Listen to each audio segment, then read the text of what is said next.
da nan nake gayyatar Sayyid Dr. Bashir Sheikh Tahir Usman Bauchi da ya ƙara so zuwa wajen magana don gabatar mana da wannan lacca.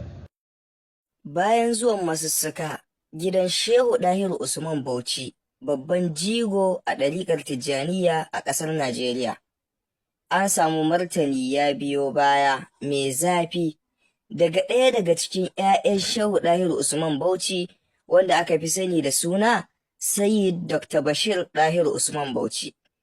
Kenan hakan yana nufin zuwan masussuka gidan Shehu Dahiru kwalliya bata biya kuɗin sabulu ba kenan. Ku saurari martanin da Sheikh Bashir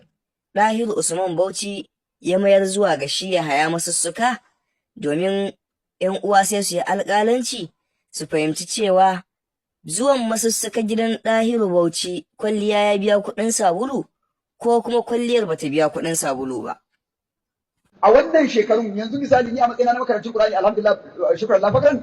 ko da tajwidi da nisuwa zan yi a awa 10 da tajwidi da ka'idodi da komai zan iya sauke Qur'ani duka. Amma a ce Annabi sallallahu alaihi wasallam in kace ba sunna kace sai da aka shekara 23 zallan ayoyin in ya isar da aya sai ya shiru sai wata aya ta sauka ba ƙarin bayani. Yanzu kai wanda ake jama baki kana fassara ka ba wa kanka daman fassara Qur'ani amma baka ba wa manzon Allah damar ba. Shi bai da ikon fassarawa. Amma kai za a haska ka da kyamara a ja aya ka fassara amma annabi bai da wannan damar don Qur'ani zalla ya isar ba wani fassara. Wannan wani rashin adalci ya wuce ka jama'a. Da Allah ta yi duba wannan. Wani ne Bahaushe ko ma wani yare a ce a damar Qur'ani yana da damar ya ce ga abin da Allah yake nufi amma bai ba wa manzo Allah wannan damar ba. Shi sai dai zallan ayar sai ya shiru sai ta sake sauka ya isar da ta gaba. Jama'a wato kore sunnan annabi sallallahu alaihi wasallam kaman inda aka ce ba sunna to kaman ka ce Qur'anin da ya karba haka ya miƙa al'umma ya juya ya tafi sallallahu alaihi wasallam dan a tariful shamil na sunna shine aqwal wa af'al wa taqriratu nabi sallallahu alaihi wasallam wa kullu ma yattasilu bi min ahwalin wa siratin duk abinda annabi sallallahu alaihi wasallam ya faɗa da duk abinda ya aikata da duk abinda aka yi a gaban sa ya tabbatar da duka ahwal ɗinsa na sira ko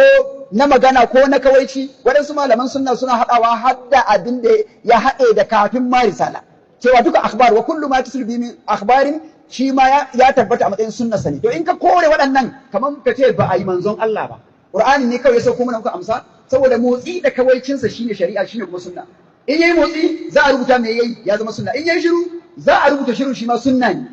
to kore waɗannan kore samuwansa a cikin al'umma ne kamar bai isar ba in dai za a ce wanda ya karɓi wahayi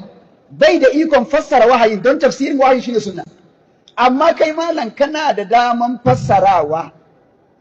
to wani irin sako ne a ce wanda ya karɓe shi kai tsaye bai da ikon fassara shi ko a aiki ko a magana amma kai kana da ikon fassarawa wannan ya kamata mu fahimci wannan daga wannan mutsalar din sannan na biyu babban abin da an fahimta malamai sun ajiye cewa hadisin Abu Dawud da Sijistani da sauran ashabu sunani manzo Allah sallallahu alaihi wasallam yana cewa la alfayanna ahadakum muttaki'an ala arikatihi yuta bi shay'in amatu bi aw nahaytu fa yaqulu la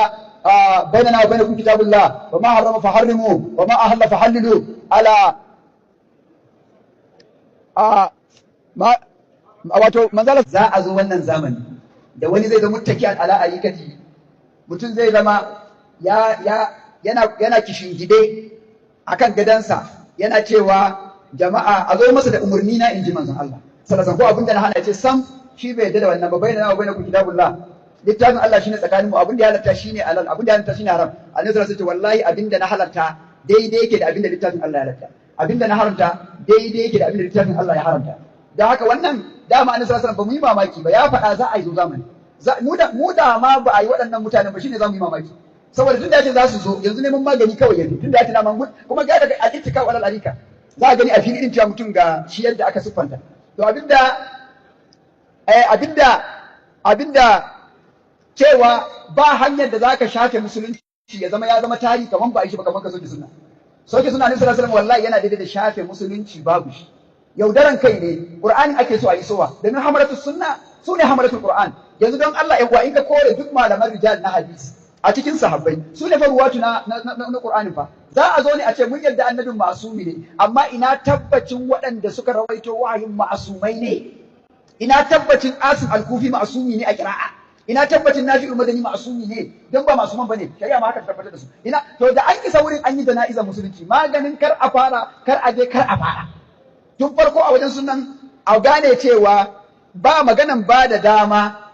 na cewa a ba da dama da sunan yancin addini wani ya zama yana sukan sunna annabi sallallahu alaihi wasallam babu ma ita kwata kwata ya soke annabi daga damar fassara sakon da Allah ya kushe ya kuma naɗa kansa dan shi akan jamar baki ya kuma fassara amma wai annabi ba za a jamar baki ya fassara ba domin duk malamai nan sun yi ittifaqi duk ga shugabanni da suka gabata suka jawabi cewa aikin ma'aiki alaihi salatu wassalam shine sharhin sakon da yazo da shi na Qur'ani amma yau ka tuɗe shi daga wannan matsayi ka ce bai da daman fassarawa ya isar da baki kawai kai kuma aran ma a baka dama a dama baki ka fassara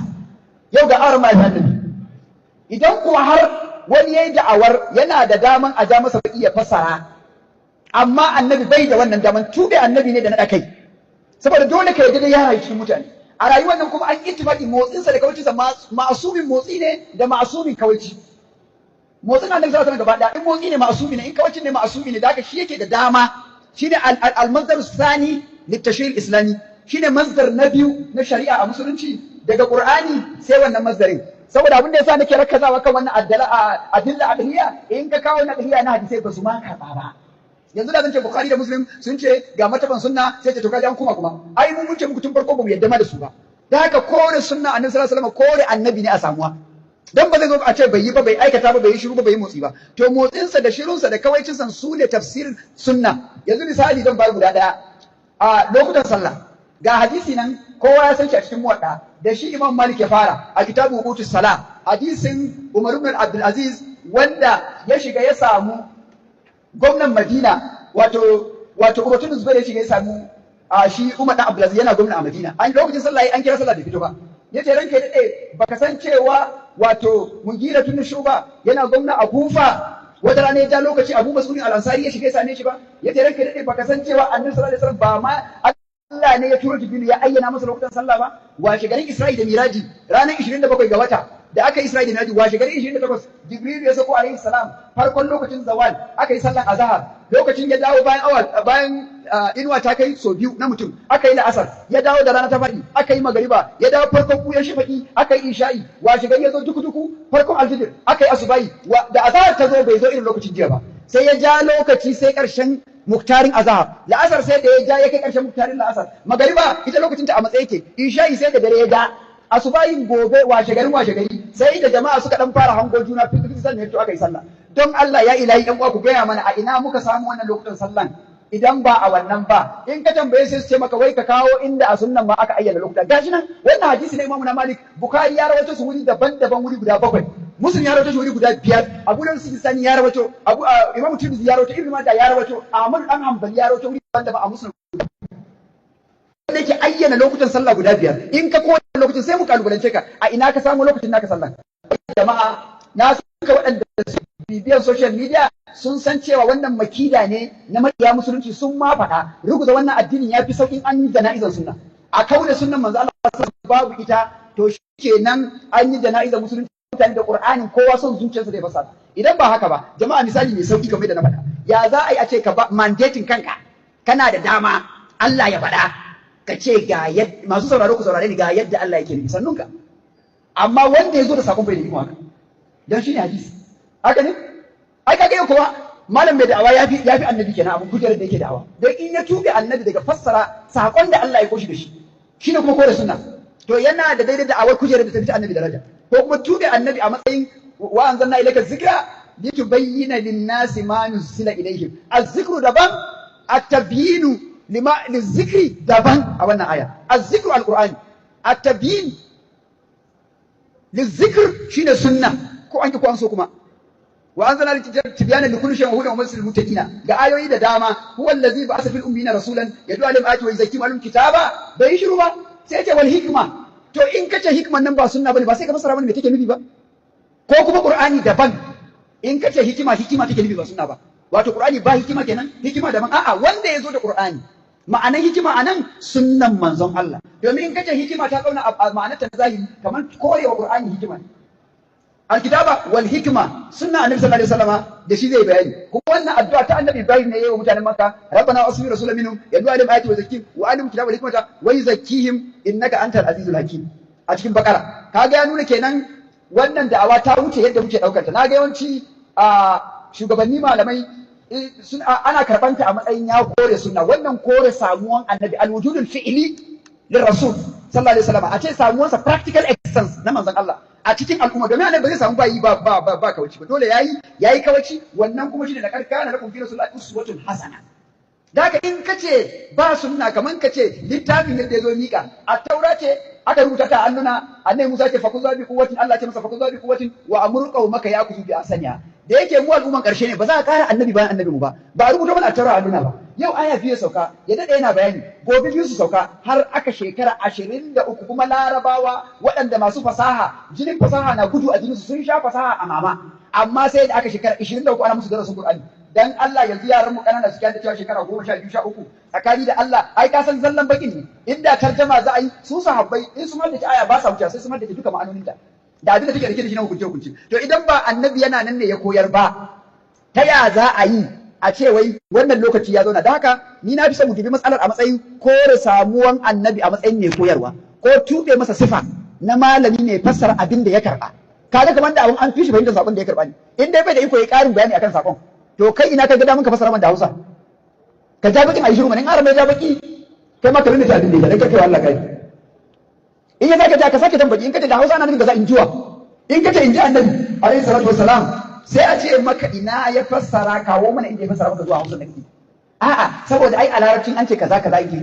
Wannan ya fi karfin larabci, wannan maganan Allah ne, ba ordinary larabci bane, ba duk mai jin larabci ke fassara sakon Allah. Ai larabawa ne, amma sai da aka zabe shi aka isar masa, amma bai da ƙarin bayani da zai. Jama'a dole a fahimci waɗansu lamura na addini suna affecting national security, dole mu karɓa haka. Shi yasa waɗansu ƙasashe kamar Morocco da aka da Saudi Arabia ko Qur'anai ka je ka siyo qira'an Nafi'ul Madani, malamin qira'an Madina, riwayan Warshu wanda da muke karantawa anan, ka je ka cika masallacin malami da shi ka tashi ma an kwashi. Ba wai suna inkarin qira'an bane, ba suna inkarin riwaya bane, ba sa so a yi tashwishin al'ummar su a rikita su. Matukan qira'an Asim al-Kufi ta sadu da manzon Allah sallallahu almajirin sa Hafsu ya karɓa wurin sa da sanadi wanda yake in fact riwaya ce mutawatira, to ya ishe su ba sai an kara musu da kira ba sa inkarin sauran kira'o'i. In ka je Morocco ka zo zaka